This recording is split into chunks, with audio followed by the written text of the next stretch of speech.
नमस्ते प्रिय छात्र, कैसे हैं आप सब। हमने आगे के वीडियो में 5वीं इकाई हिंद देश के निवासी वो हमने पढ़ी थी और समझी थी। उसके बाद मैंने आपको होमवर्क में ये कविता लिखने की और शब्दार्थ लिखने को कहा था। तो इस वीडियो में हम इसके अभ्यास की चर्चा करेंगे। पहला प्रश्न है, प्रश्नों के उत्तर दीजिए। हमारे देश की क्या विशेषता है? तो विविधता में एकता हमारे देश की विशेषता है। सभी नदियाँ कब एक होती है? सभी नदियाँ जब सागर में मिल जाती है तब एक होती है। सभी धर्मों का सार क्या है? सभी धर्मों का सार है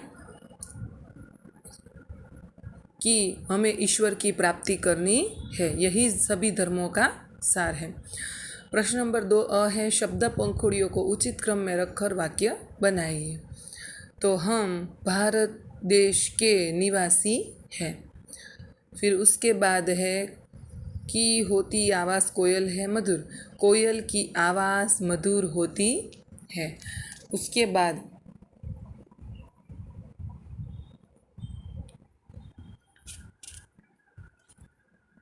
तीसरा है, हंसते फूलों तरह चाहिए कि रहना। हमें फूलों की तरह हंसते रहना चाहिए। फूलों की तरह हंसते रहना चाहिए। इस प्रकार आपको तीनों वाक्य आपकी फेयरबुक में लिखने हैं। आपको ये पंखुड़ियाँ बनानी है तो बनाइएगा, नहीं बनाओगे तो भी चलेगा। केवल सीधे ही वाक्य लिख लेंगे तो चलेगा। उसके बाद ब है, गोले में से शब्द चुनकर अर्थपूर्ण वाक्य बनाइए। जैसे सोहन पढ़ रहा है, तो सोहन है, पढ़ है, रहा है और है। उस प्रकार हम वाक्य बना सकते हैं। रीनल खेल रही है, मेघा पढ़ रही है, हरेश खेल रहा है, रीनल खेल रही है, मेघा खेल रही है, सोहन पढ़ रहा है, हरेश पढ़ रहा है, रीनल पढ़ रही है, मेघा पढ़ रही है। बराबर। इस प्रकार आप यहाँ रीनल, रीनल, सोहन, हरेश और मेघा चारों पर से सोहन और हरेश पर से 2 वाक्य बनेंगे, जबकि मेघा और रीनल पर से 4 वाक्य बनेंगे। तो आप बना लीजिएगा। तीसरा है, काव्य पंक्तियों का भावार्थ समझाइए। हिंद देश के निवासी सभी जन एक है, रंग रूप भेष भाषा चाहे अनेक है। अर्थात हिंदुस्तान में, हमारे देश में रहने वाले जितने भी लोग हैं वो सब एक है। एकता ही हमारी शक्ति है। भले उसके रंग अलग हो, उसका रूप अलग हो, उसकी जो वेशभूषा है वो अलग हो, चाहे वो कोई भी भाषा क्यों ना बोलता हो, पर वो सब अंत में तो भारत देश के निवासी हैं। प्रश्न नंबर 4 है, औरत और लड़की के स्थान पर क्रमशः आदमी और लड़का रखकर परिच्छेद फिर से लिखिए। बच्चों में यहाँ सीधा ही औरत और लड़की की जगह आदमी और लड़का रखकर परिच्छेद को फिर से पढ़ूंगी। एक मोटा आदमी जा रहा था, पीछे पीछे एक लड़का चल रहा था। जो यहाँ ये बात याद रखना कि यहाँ लड़की है माने स्त्रीलिंग है तो थी आया है। आपको वहाँ स्त्रीलिंग का पुल्लिंग कर देना है, आदमी और लड़का। तो आपको यहाँ पुल्लिंग लिखना है, स्त्रीलिंग नहीं लिखना है। पीछे पीछे एक लड़का चल रहा था। लड़का छोटा और पतला था। आदमी को पता चला तो घूमकर बोला, ए लड़के, मेरे पीछे पीछे क्यों चल रहा है? लड़का भोलेपन से बोला, मैं तो केवल छाव के नीचे चल रहा था। बराबर है बच्चों। इस प्रकार आपको यहाँ स्त्रीलिंग की जगह पुल्लिंग लिखना है और औरत और लड़की की जगह आदमी और लड़का लिखना है। अब हम स्वाध्याय की चर्चा करेंगे। हिंदवासियों में कैसी विविधताएं हैं? तो हिंदवासियों में रंग रूप भेष भाषा की विविधताएं हैं। माला में कौन कौन से फूल एक रूप हुए हैं? तो बेला, गुलाब, जूही, चंपा, चमेली माला में एक रूप हुए हैं। इस कविता में किन किन नदियों का उल्लेख है तो गंगा, यमुना, ब्रह्मपुत्र, कृष्णा, कावेरी, इन नदियों का उल्लेख है। नदियों से हमें क्या संदेश मिलता है? नदियों से हमें संदेश मिलता है कि हमें एकता से रहना चाहिए, हमेशा बहते रहना चाहिए, क्योंकि अंत में नदियाँ जिस प्रकार सागर में मिल जाती है उसी प्रकार हम भी एक ही हैं। अब कोष्टक में से जो शब्द समानार्थी नहीं है उन पर घेरा कीजिए और समानार्थी शब्दों का वाक्य प्रयोग कीजिए। जैसे कि नहीं है, बराबर थे। तो यहाँ पर आप देख सकते हैं कि पंथ, राह और रास्ता एक शब्द है और पैर पैर है वो अलग है। और जो समानार्थी शब्द है उनका आपको वाक्य में प्रयोग अपने आप करना है। उसके बाद है कुसुम, पुष्प और फूल, तो कांटा है वह नहीं है। उसके बाद है आम, अनूठा, निराला और अनोखा, तो आम शब्द नहीं है। उसके बाद है मनुष्य, जन, मानव, स्त्री, तो स्त्री शब्द नहीं है, बराबर। तो जो शब्द नहीं है उस पर घेरा आपको बनाना है। और यहाँ जो 3 शब्द दिए गए उसमें से कोई भी एक शब्द पर आपको वाक्य लिखना है। सभी शब्दों के आप वाक्य प्रयोग नहीं करेंगे तो चलेगा। अब हम भाषा सज्जता देख लेते हैं। प्रियंका, मीना, आज तू चुपचाप क्यों बैठी है, मंदिर नहीं आना? मीना, मेरा मन नहीं लगता। प्रियंका, अरे हाँ, आजकल तुम बहुत खेल रही हो ना।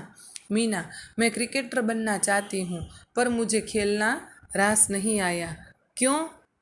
कल मैं मोहल्ले में खेल रही थी, तब गेंद ने सीमा मौसी के घर की खिड़की का कांच तोड़ दिया। उन्होंने माँ से शिकायत कर दी। प्रियंका, ओह, अब समझी तेरी उदासी।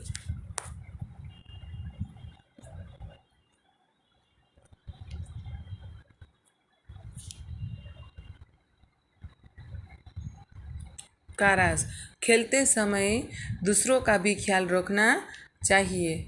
मीना, आपकी बात बिल्कुल सच्ची है, अब मैं ध्यान रखूँगी। बच्चों, आपने देखा कि यहाँ जो संवाद दिया गया है उसमें मीना, प्रियंका एक दूसरे को मैं, तुम, मुझे, आप, उन्होंने ऐसे शब्दों का प्रयोग हुआ है। उपयुक्त संवाद में व्यक्तिवाचक संज्ञाएं छांट कर लिखिए। तो व्यक्तिवाचक संज्ञाएं कौन कौन सी हैं यहाँ पर आप बता सकते हैं?